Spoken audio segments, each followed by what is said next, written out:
Hello everybody, I'm Miss Jessica, and normally I'm at 𝘏𝘭𝘦𝘴, but today I'm going to be coming to you from inside my house, where we are continuing our chapter book story time. Now, in the past, we have been reading Escape from Mr. 𝘏𝘏𝘭𝘴's Library by Chris Grabenstein, but the last time that we saw each other, we actually finished the book. Now, if you would like to continue your adventure with Mr. 𝘏𝘏𝘭𝘴, then he does have a series, and this is the second book in that series, Mr. 𝘏𝘏𝘭𝘴's Library Olympics.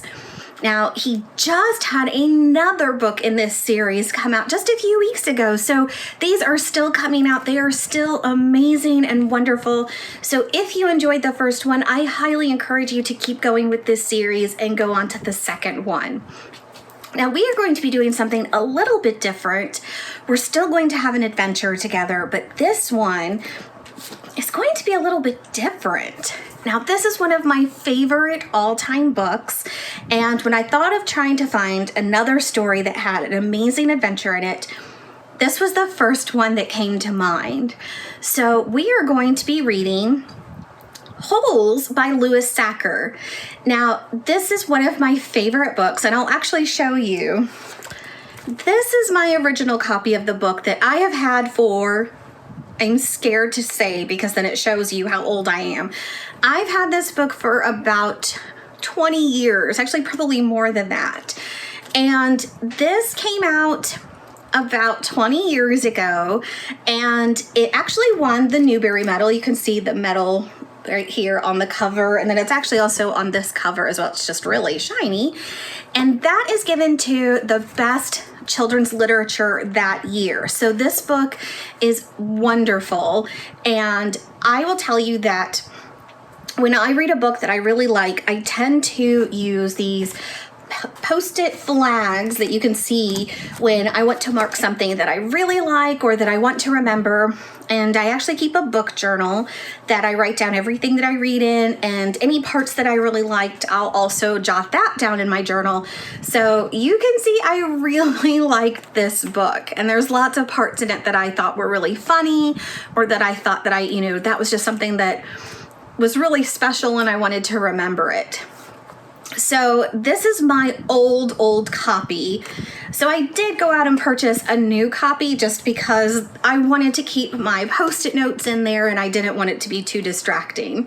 So here is my new copy, and we're going to read the back of the book so that you can see what it's going to be about. Now, if you have read this book before, I encourage you to still stick with us, because every time I read a book, it doesn't matter how many times I've read it, I will always discover something new, something that I missed, or make a connection that I didn't notice the first time I read it because I didn't know what was going to happen and didn't realize it was going to be important.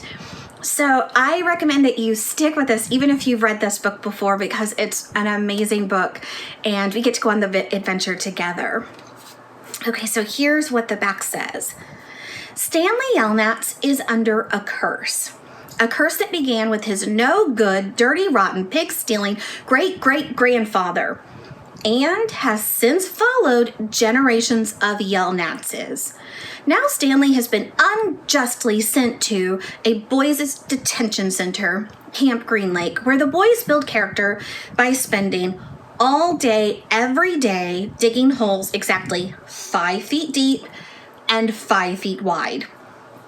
There is no lake at Camp Green Lake. There are an awful lot of holes. It doesn't take long for Stanley to realize that Camp Green Lake isn't what it seems. Are the boys digging holes because the warden is looking for something? But what could be buried under a dried up lake? It's up to Stanley to dig up the truth. All right, so we are going to start with chapter 1, and we will probably get through several chapters each time that we see each other, just because some of these chapters are very, very short. They're only about a page. So we'll start with chapter 1 and then see how far we get today. All right, so part 1, you are entering Camp Green Lake.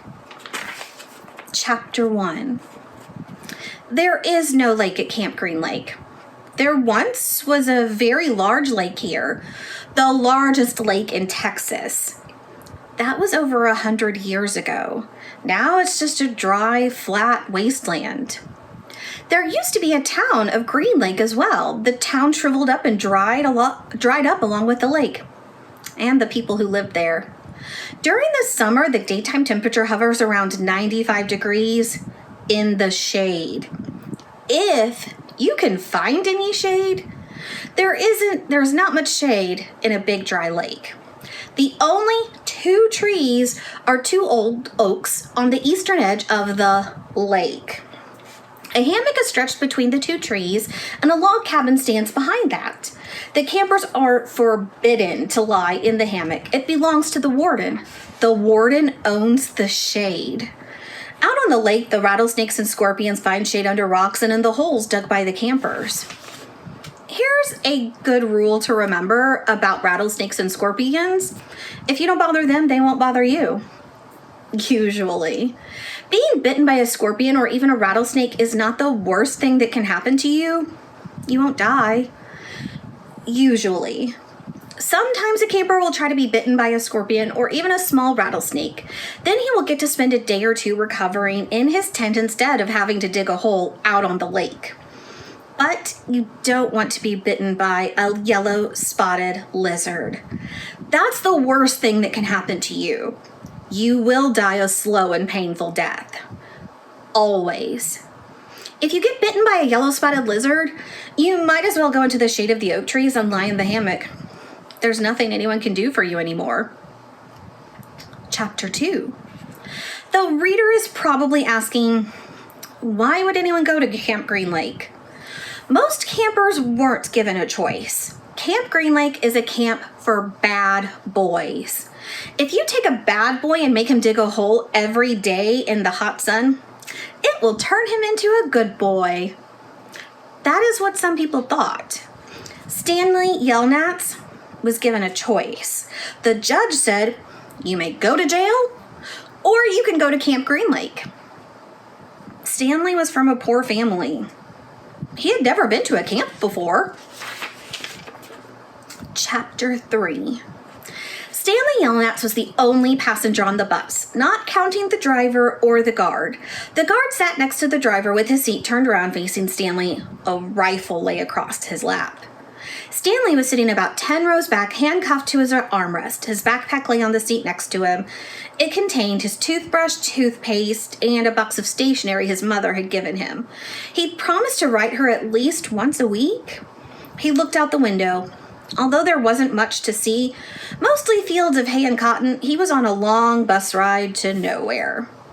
The bus wasn't air-conditioned, and the hot, heavy air was almost as stifling as the handcuffs.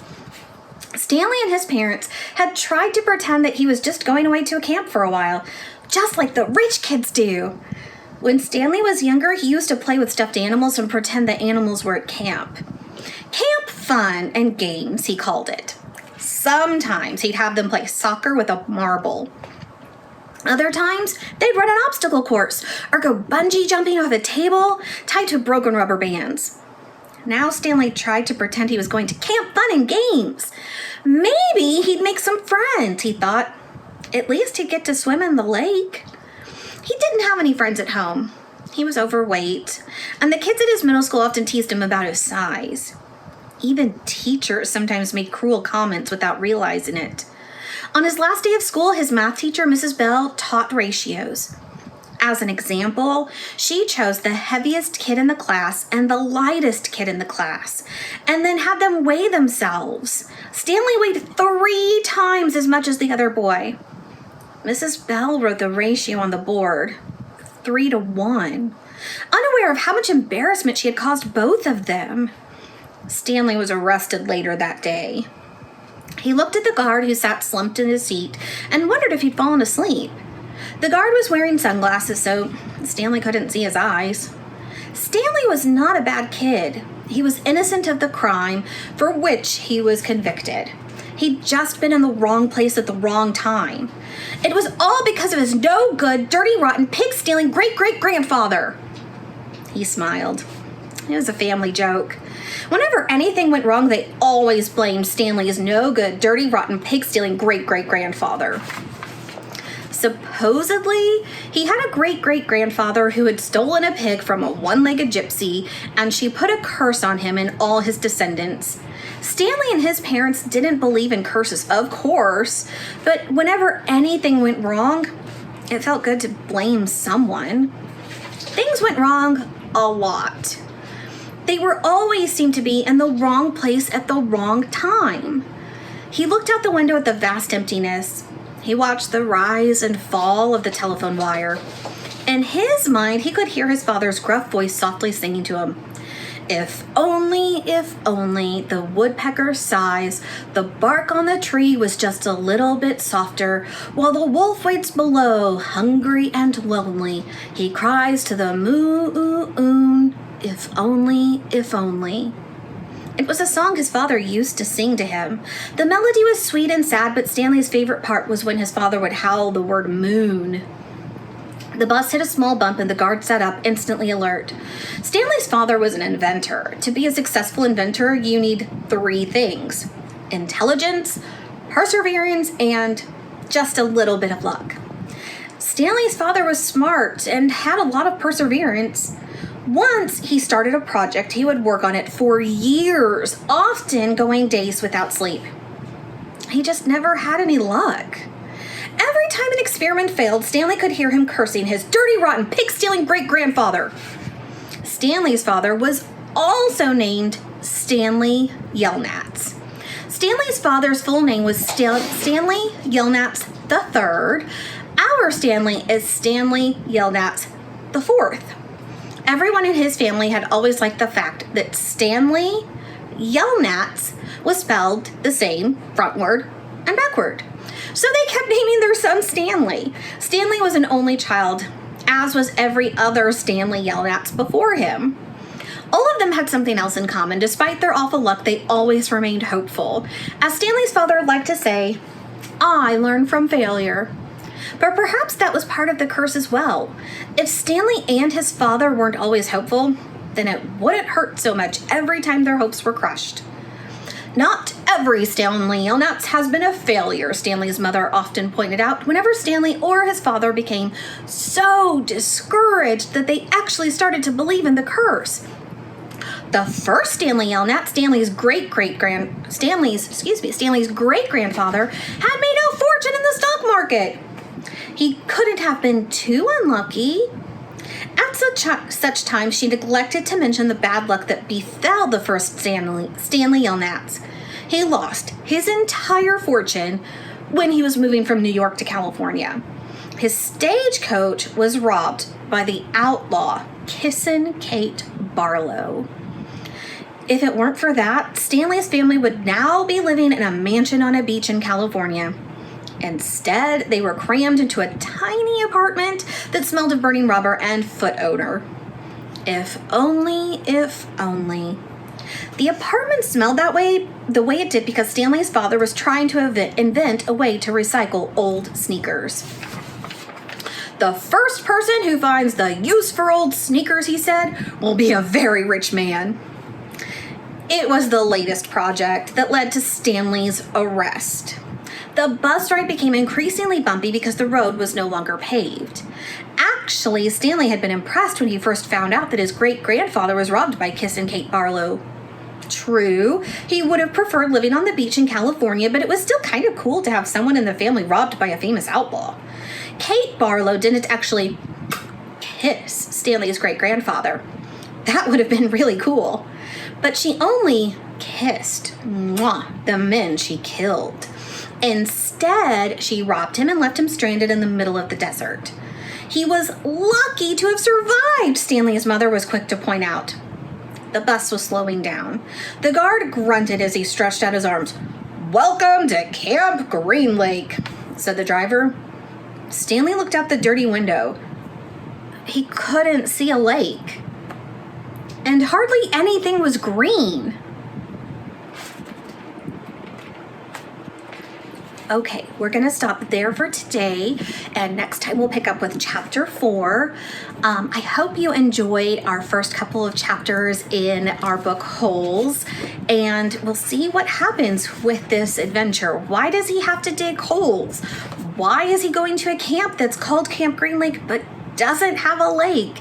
And will Kissing Kate Barlow or his great-great-grandfather, Stanley Elknats, fit into this story again? We'll have to wait and see. Well, thank you so much for joining us. Don't forget to check out all of our resources on evpl.org. We are adding some amazing content on there all the time.